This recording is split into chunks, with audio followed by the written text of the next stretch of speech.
Card Geeks. It is I, Nomah, back with another mesmerizing episode of Card Geeks, along with my partner in crime, as usual, Hoosier. How are you today, Hoosier? I am doing fantastic, buddy. It is a beautiful Sunday afternoon, beautiful day to talk about the 2025 MLB All Star snubs.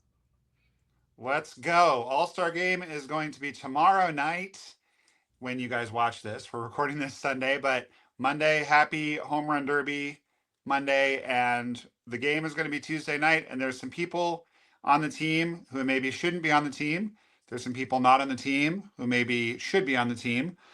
And we have at least one controversial disagreement to share with you, fam. Hoosier and I usually see eye to eye on most things, but we got one coming where, we're gonna get into it. So without further ado, our first snub is he of the 22 bombs, plays for one of the Big Apple teams, one of the biggest superstars in the game, but you will not see him in Hotlanta tomorrow night, and that would be Juan Gone. Juan Soto. So this is probably one of the bigger fan reactions that we've seen to All-Star snubs. He's batting 265. If you guys are listening on Spotify, we have a little graphic up here that's going to show their most important stats, arguably, from the season. So Mr. Soto is batting 265. He's got 22 bombs, like you said before. He's got a 4.1 wins above average.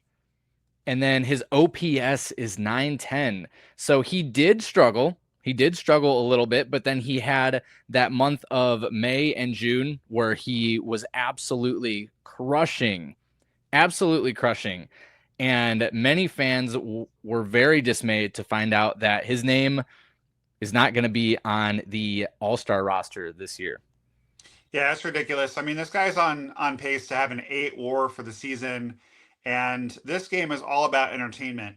And to sneak preview that controversy a little more, there was a pick that you were very unhappy with that I actually love from an entertainment standpoint. But this game is all about entertainment, and it should be about who's worthy to be there.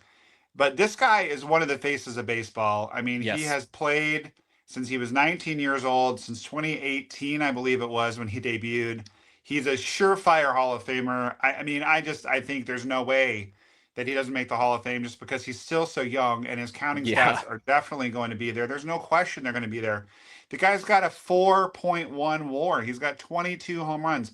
How can you, tell me that you don't want to see this guy come to bat against one of the best pitchers in the American League during the All-Star game?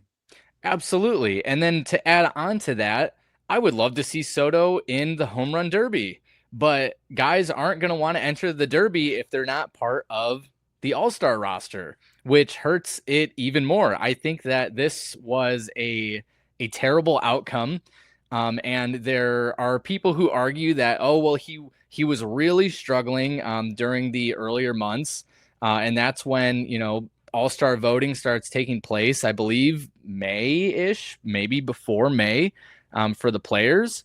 I'm not exactly sure how the voting works among players, but with what we're going to see later, there is no reason why Soto should be left off this list. Unbelievable. Well, I'm now realizing the flaw in my own logic because the player that I kind of love being on the team that most people are up in arms about is on the National League team. And if he's bumping Juan Soto, then it's all over. If he's bumping another pitcher, then I don't have as big a problem with it. But Juan Soto definitely should be on the All-Star team. I mean, Clayton freaking Kershaw is on the All-Star team. And I understand that that's a legacy pick or whatever. The legacy pick. But do I want to see Clayton Kershaw throw in the All-Star game? Sure. Maybe it's his last year. We don't know. It's hard to say. He just got 3,000 strikeouts, blah, blah, blah. But, again, like the legacy pick, whatever. Kind of entertaining, kind of great, kind of annoying. I'm not sure how to feel about it. But Juan Soto should definitely be on the All-Star team. There's no question. Agreed. And Kershaw might grace us with taking the shirt off again this year. Who knows? That could be a that could make you some money on FanDuel if you're into that stuff. I guarantee you there's probably an over-under for whether Clayton Kershaw takes his shirt off or not. I love a good dad bod shot in between him and Pete Alonso, the polar bear. The odds are creeping up. That's the next golden mirror that we need for Kersh is the shirtless dad bod. I love it. I want to see the gold mirror chest bump between Polar Bear and Kirsch, Exactly. with their jerseys on the ground. Yep. All right, who's our next victim here? So the next We're gonna victim is someone who I think should be left off the list. After doing some research, we have Mr. Trey Turner. Now, of course, Philly fans are really upset over this. There's a few Phillies on this list, including Trey, that we're going to go over. Not saying that he hasn't been having a great season. He's having one of the best seasons of his career.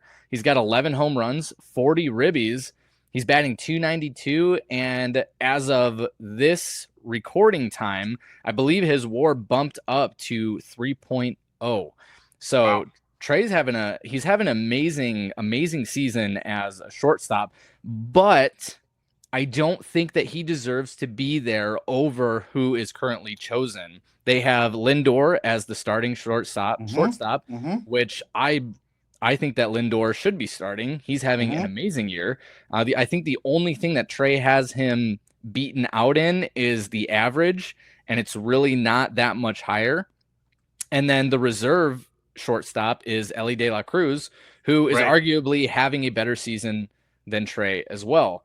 When we start to look at the defensive aspects, I think Trey is the best defensive shortstop, probably in the National League, one of the best Right. defensive shortstops. But compared to Lindor and Ellie, the numbers just don't match up. I think Mm-hmm. Lindor has a 3.3 or a 3.4 WAR. And then I believe Ellie's also over 3.0. So it is Yeah. it he does have a case, but in my opinion, I think Trey, I don't think he deserves to be there.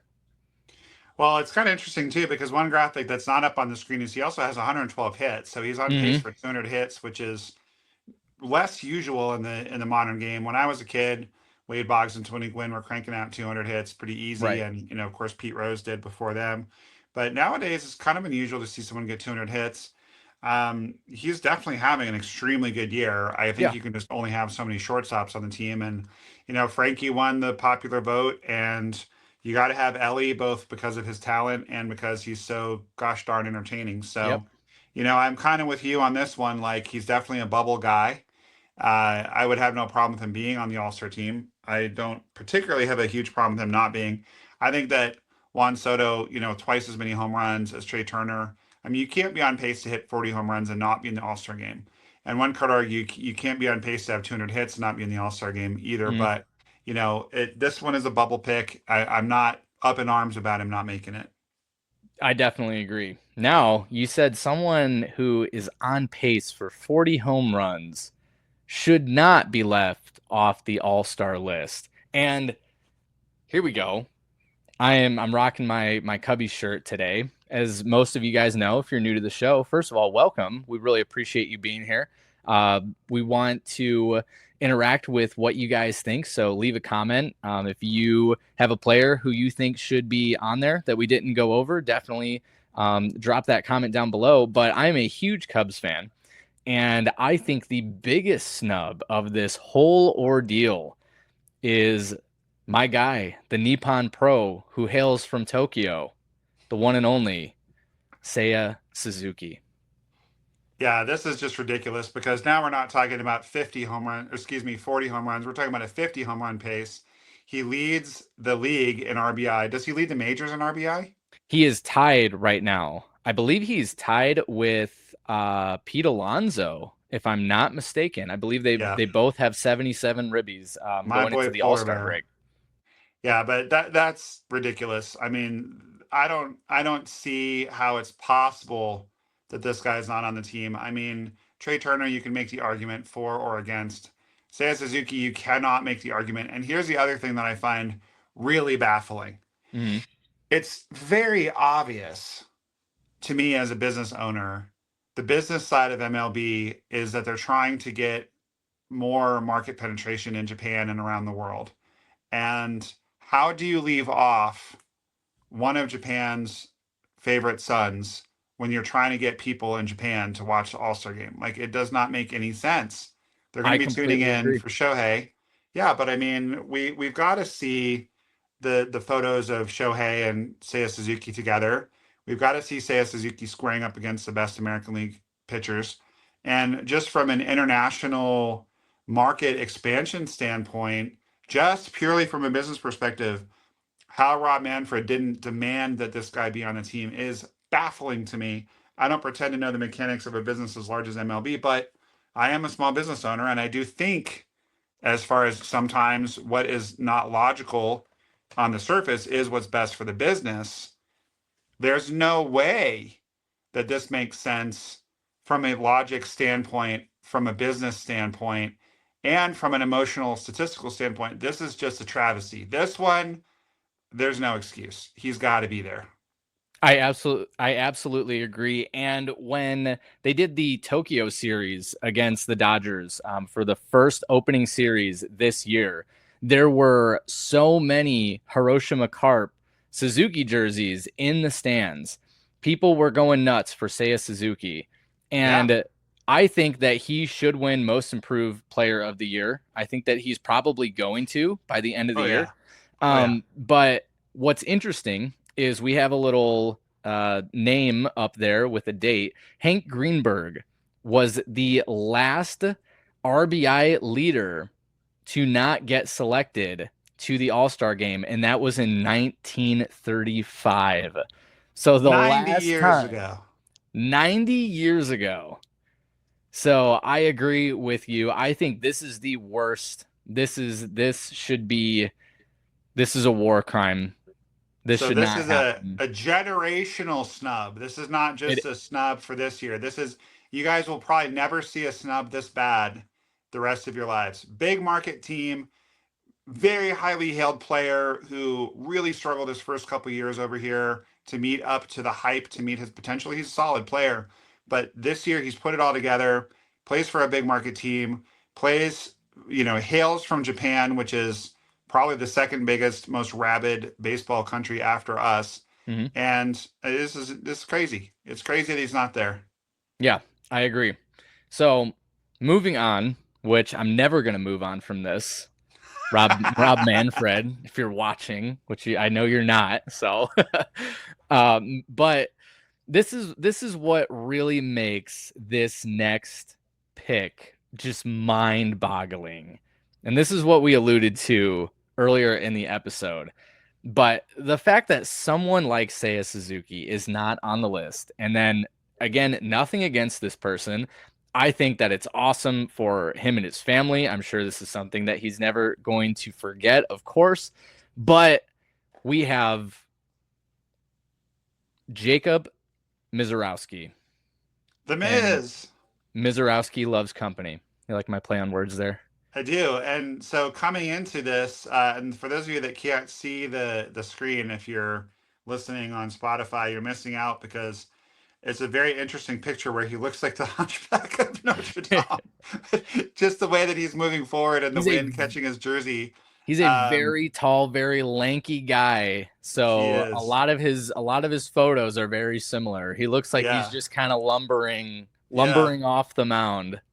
He is the new big unit. He's 4-1. He's got a 2.81 ERA. He's already got nearly a full WAR just after 5 games. And the old adage, there's nothing more interesting to someone than their own fantasy team, and there's nothing less interesting to everyone else than the other guy's fantasy team. But he is on Mhm. my fantasy team, and I do enjoy that quite a bit. That was a good pickup for me. But at any rate, I've been pulling for him. I watched his debut and really enjoyed it. He's very entertaining. He's fun to watch. So I kind of love this pick just from a pure entertainment standpoint. They had Skeens start the game last year. He's starting again this year.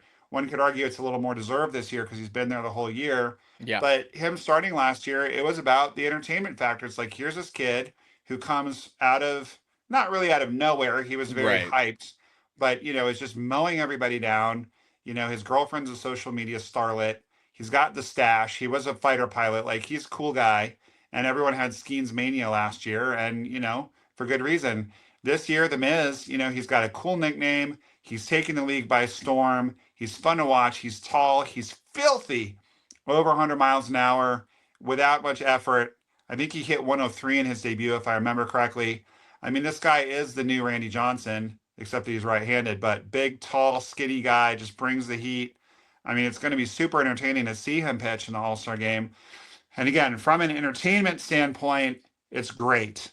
But, Trey Turner, who, as we just discussed, was left off the team, referred to this as a joke that he's on there. And there were a number of people, especially in the Phillies camp, that were very unhappy.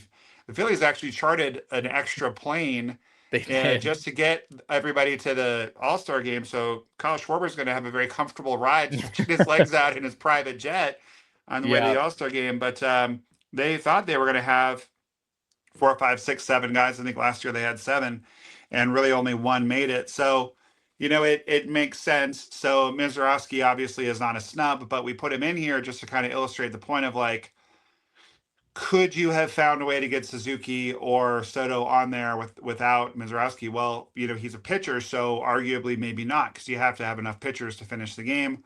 Most pitchers are going to go 1 inning at max, whatever. But this is probably the most controversial pick. And again, I kind of love it. Like, we don't need another reliever on the team who's having a great year and has 20 holds. Like, yes, I get it. And I'm probably going to get some hate in the comments, like, that I'm being stupid. But this is an exhibition game and it's supposed to be entertaining. So part of me, when I saw this, is like, come on, he's had 5 games.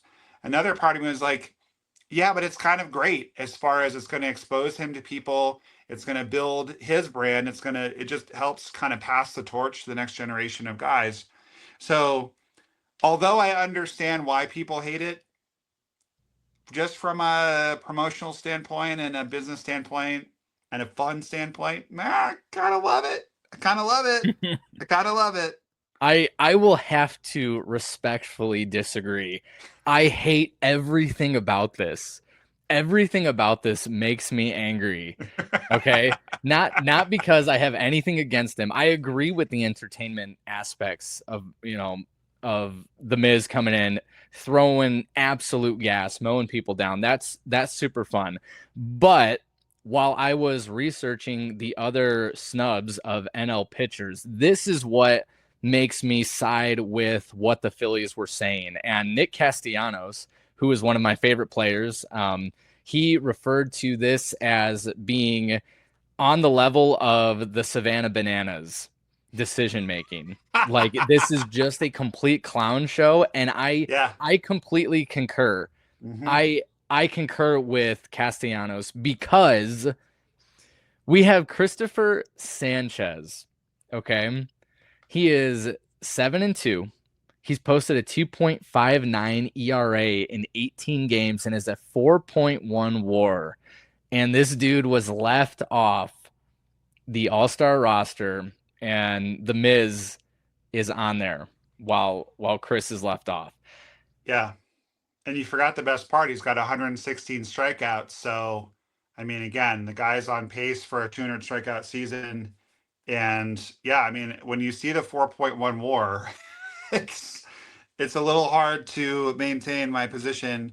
I still kind of love Miserowski being on, but if we're talking about purely like entertainment, I think I can defend that position. If you're talking like who is deserving, yeah, he should be there.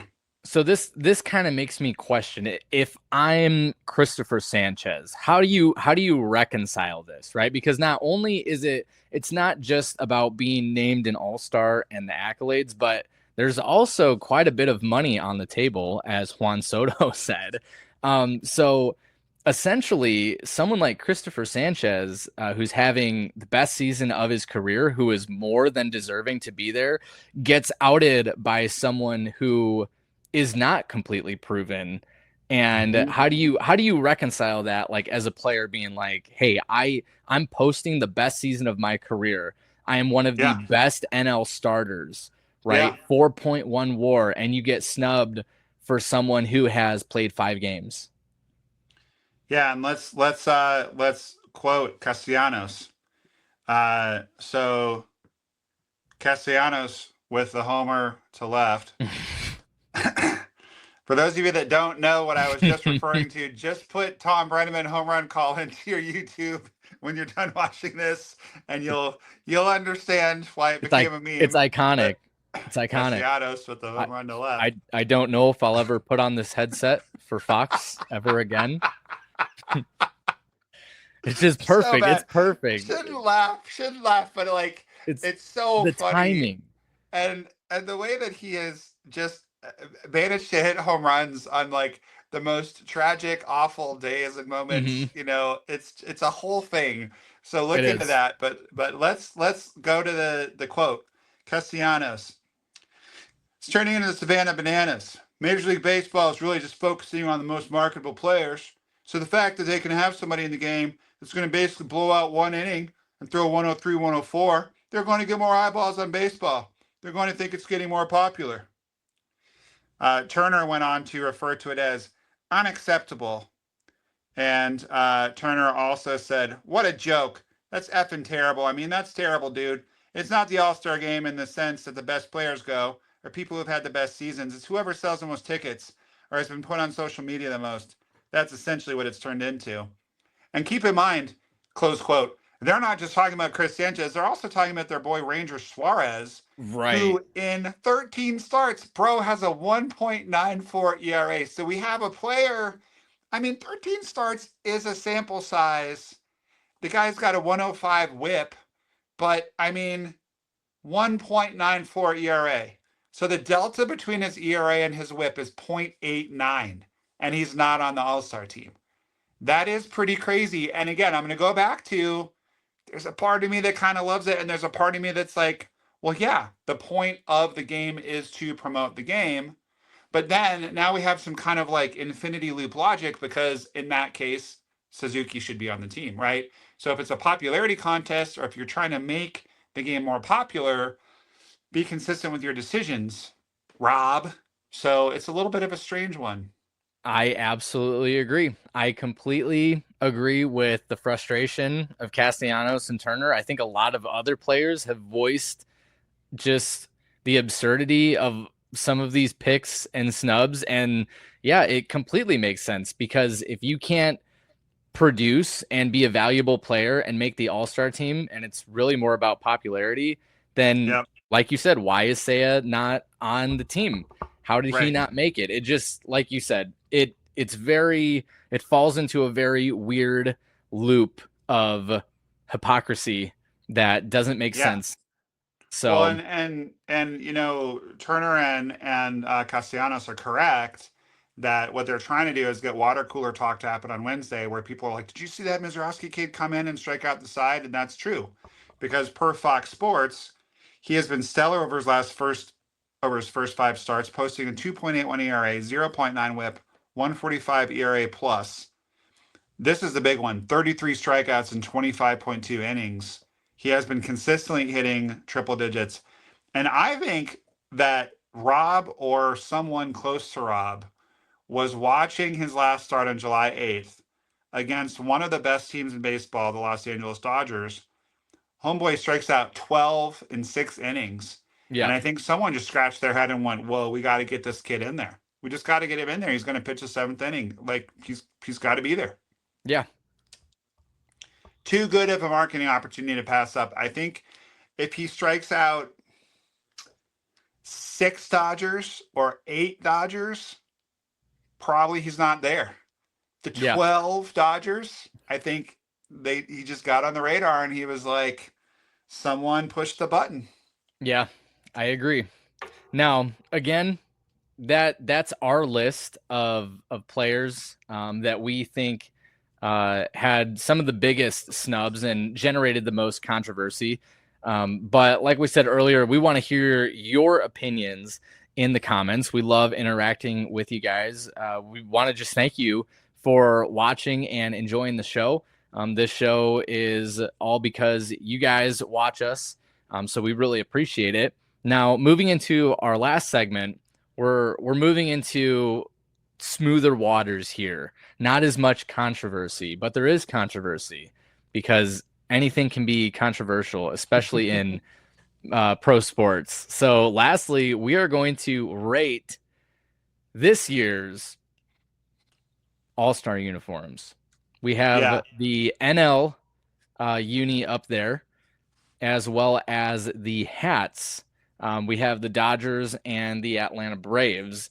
So Nomah, I want to hear your first impressions of this uniform. It's a dog. I hate the unis and I hate the hats. Mm, I think that the hats with the stars up above, I don't like that. I would probably like it okay if it didn't have that seam across the top above the logo. yeah, And I would like it a lot if the way that the Braves hat in this graphic is if you just have a star behind the logo, yeah, that I like. But the extra stars on top I don't like, and that seam across the top I don't like. And the problem with the lowercase lettering on the jersey itself is when I look at to my eye, it says new, NU. yep, I yep. don't see NL, and I don't think that they did a great job with it. Yeah, I'm right there with you. I don't really like it at all. I don't know who designs these and then pushes them to, I'm guessing, a panel of all sorts of experts and executives, and they look at it and they're like, yes, yes, this right here, this on one of the biggest stages besides the playoffs and World Series, this right here is what all the top stars in baseball are gonna wear. Like, It's really bad. how does that make sense? Well, not to mention all the merch that they could potentially sell if it was cool, but I mean, I wouldn't be caught dead in any of this. Exactly. This is the kind of stuff that you're gonna find at the like outlet stores on Right. 40% off like next year Yeah. because it's just not moving. I I just Yeah. I just don't get it. I don't understand why they can't do a really cool, because I'm a hat guy. If you guys didn't know, I love fitted hats. That's part of, I think, like baseball culture, really. For sure. I love the big side patches.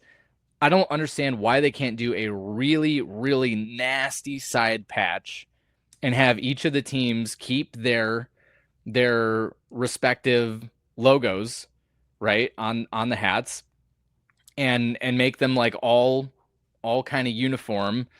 But they just, it looks like they just slapped this together and it's like a weird mesh material in the back, and then like you said, the two stars on top, It's just bad. it just looks bad. And then of course I could go on a rant with the jersey quality. Like, the iron on logos are just, it's not my thing. I don't like how it looks, especially with how big the letters are. I feel like No. it just looks really cheap. It looks like a team that you would create in MLB The Show, if you're doing your own thing and designing the jerseys. And Yeah, it's I mean, when we design Octavius Delightful, who is exactly, our composite exactly. player, a combination of me and Hoosier, his baseball card is coming soon to you Hmm. guys. I've commissioned an excellent artist to work on this. But yeah, I mean, it looks like something you come up with in a video game, and and I'm just saying, guys, those Atlanteans who are watching, Wednesday, July 16th, go down to your local Atlanta Goodwill because they're going to be full of all the jerseys that they didn't sell at the game, Yeah. and you're going to get some good deals. Our Um, consensus is we want a lot cooler All-Star Thumbs merch. down, thumbs Mhm. down. But 29 minutes too late. I'm going to ask you guys to give a thumbs up to this video. Please like the video and please subscribe if you haven't already. I have one last thing I want to say if we have time, Hoosh. Yeah, go for Which it. is I just noticed that all of our snubs were national leaguers, so I'd like to throw out an American League snub, which is that I think that Minnesota's Joe Ryan should have been on the American League Hmm. team. And I see many things through the lens of fantasy baseball because I'm a passionate fantasy baseball player. For the season, across all of MLB, would you like to guess? Just throw a random guess out what his rank is amongst all fantasy players. All fantasy Well, players. all baseball players from a fantasy value Yeah. standpoint. Guess what he is? I'm gonna say number 18. Dude, how did you do that? We did not talk about this. We didn't. How did you do that? I Are you thought some kind of Jedi?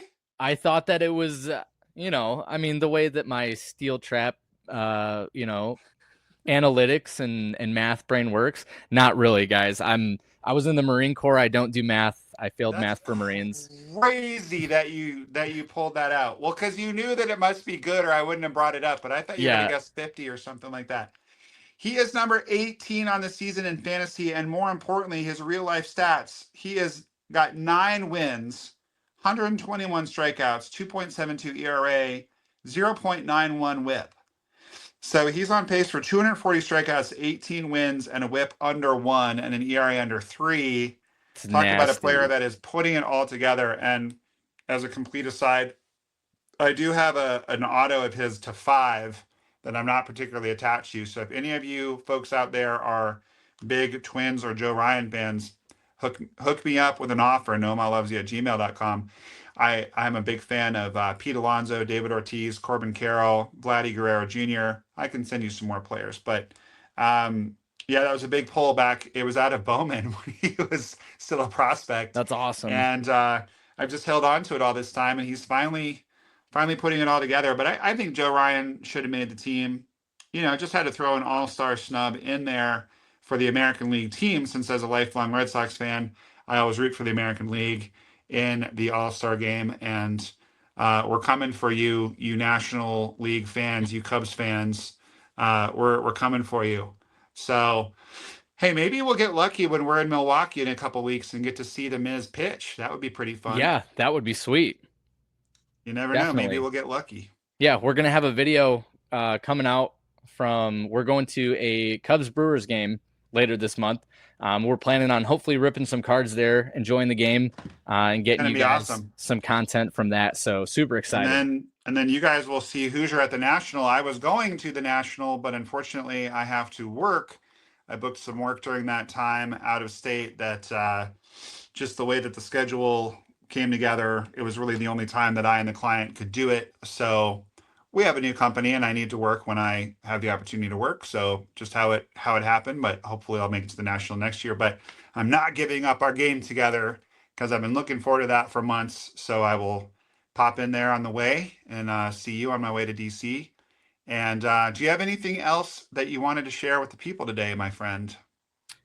As always, we really thank you guys for watching. If you want to support the Card Geeks, you can purchase a Card Geeks official shirt. The link will be in the description. It's pretty sweet. It's got our logo on there. And if you happen to go to the National and you're wearing a Card Geeks shirt, I will have some really, really cool prize items for people wearing shirts. Or even if you want to come say hi and you're subscribed to the Card Geeks, or even if you just want to say hi, you're probably gonna get something cool. So Absolutely.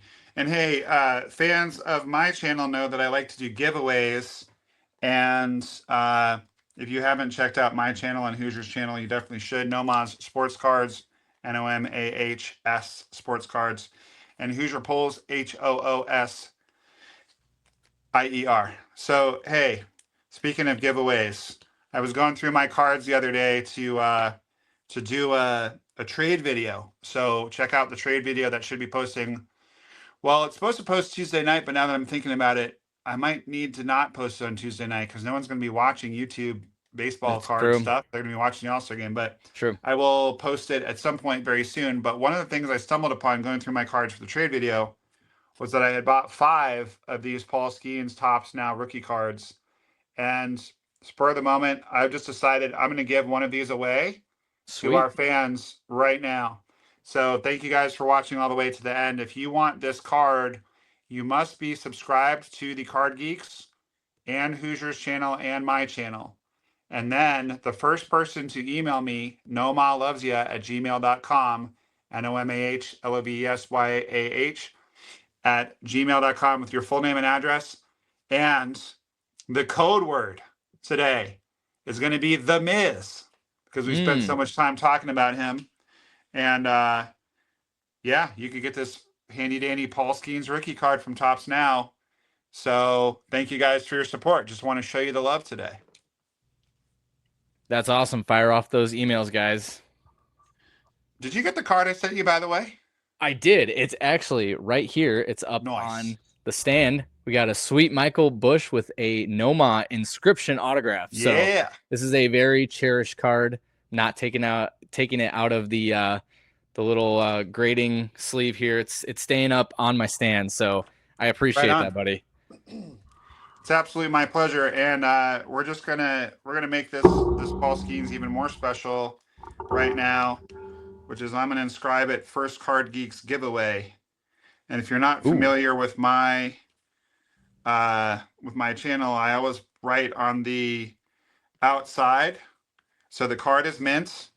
You can leave it encased, or you can take it out, whatever you prefer.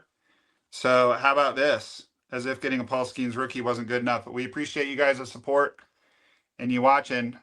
First Card Geeks giveaway ever, right there. Sweet. So the man to beat is going to be Nate. Nate's got a nice little PC going, and we appreciate your support, Nate. Brandon's got a few of these. Sean's got a few of these, but yeah, we appreciate you guys. Thank you so much for watching, and we hope you have a great rest of your day. We'll be back next Monday with more card geekery, and until then, keep on on ripping. ripping. We'll see you Thanks, guys next time. Thanks for being with us.